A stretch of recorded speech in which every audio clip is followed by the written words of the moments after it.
Welcome back to Weekend Dawn on Channel 405. My name is Jacob Mashokwa. Now, every year, continents unite on the 1st of December to commemorate World AIDS Day. People around the world make an effort to show support for people living with and who are affected by HIV, and to remember those who have lost their lives to AIDS. In 2020, the world's attention has been focused on the COVID-19 pandemic in terms of health, how pandemics affect lives and livelihoods, and reinforcing the notion that health is interlinked with other issues such as reducing inequality, human rights, gender equality, social protection, and economic growth. The latest UNICEF statistics show that approximately every minute and 40 seconds, a child or young person under the age of 20 was newly infected with HIV last year, bringing the total number of children living with HIV to 2.8 million.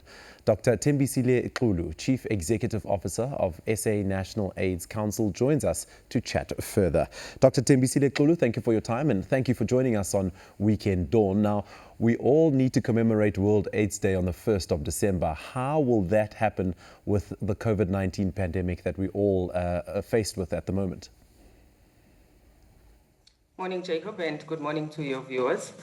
We are definitely commemorating World AIDS Day as South Africa.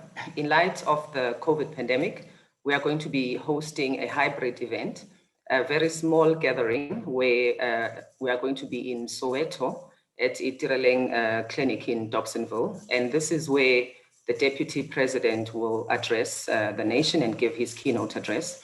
The rest of South Africa, though, will be able to screen live on Facebook, and on other channels, including development partner sites. And then the rest of the people, a very, very small number, will be present with the Deputy President in Soweto.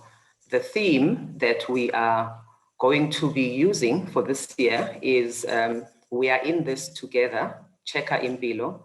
And it is in line with what you've just mentioned, Jacob, which is global responsibility, shared solidarity in light of the COVID-19 pandemic, where we all have to make individual responsible health choices, not only to protect ourselves, but to protect each other. I'd like to get into the statistic I mentioned now, 2.8 young people under the age of 20 living with HIV. Do we seem to not have a grip on the education around HIV/AIDS, especially with young people? I think you mentioned the social and structural drivers when you gave your opening. And that is one of the key facts that we are seeing that's driving HIV infection, particularly in adolescent girls and young women.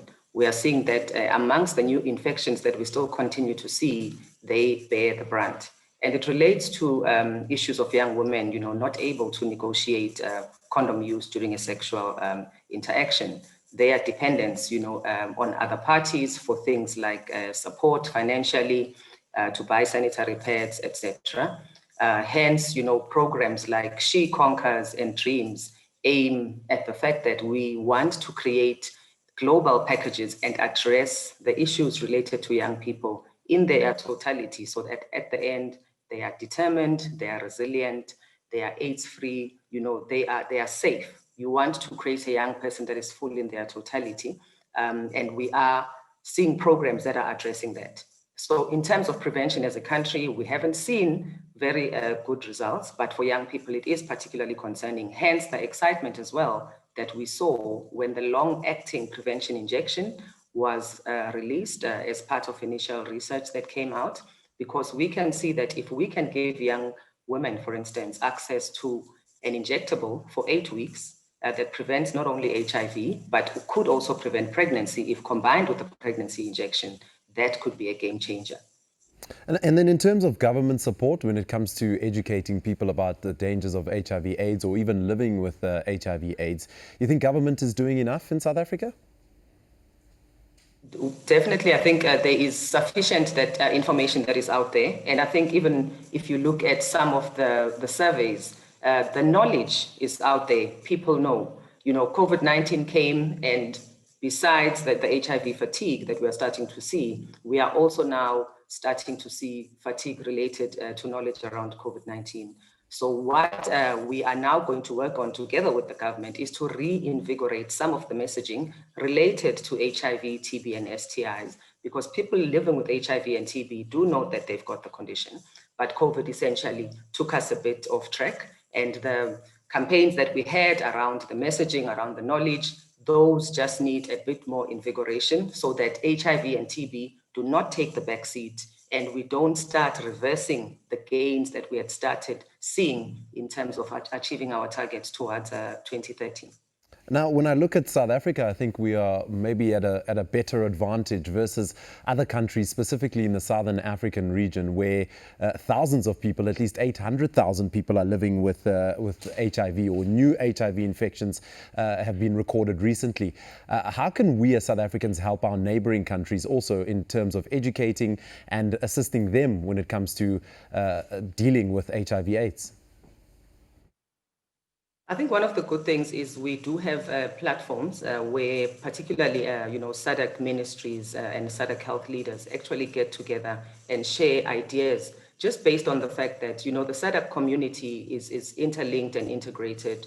You have South Africans working in other SADC countries and other Malawian, Zimbabwean internationals working in South Africa. So it's important, for instance, that we streamline our approach towards prevention, streamline our approach towards care and treatment services, so that when people are visiting South Africa or we are in other countries and we need to get access to basic care, we are able to get access to services. And I sat in one of those platforms about 2 to 3 weeks ago, and I think there definitely is commitment to share. From South Africa's end, another thing that we are teaching or are showing to other countries is the importance of making sure that your TB and HIV response is majority funded by the national fiscus. That becomes important because if you depend on donors to be responsible for the TB and HIV response of the country, you never know when they're going to pull out, which then makes it a bit uncomfortable when it comes to end of donor funding and what that means for sustainability of treatment services for South Africans. So South Africa is a good example in the sense that we are in the majority, up to 80% funded by Treasury for the HIV, TB, and STI program.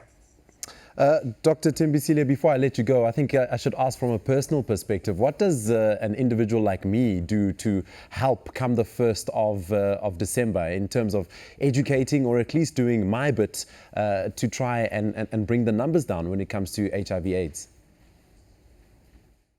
I'd say it's important that you get tested.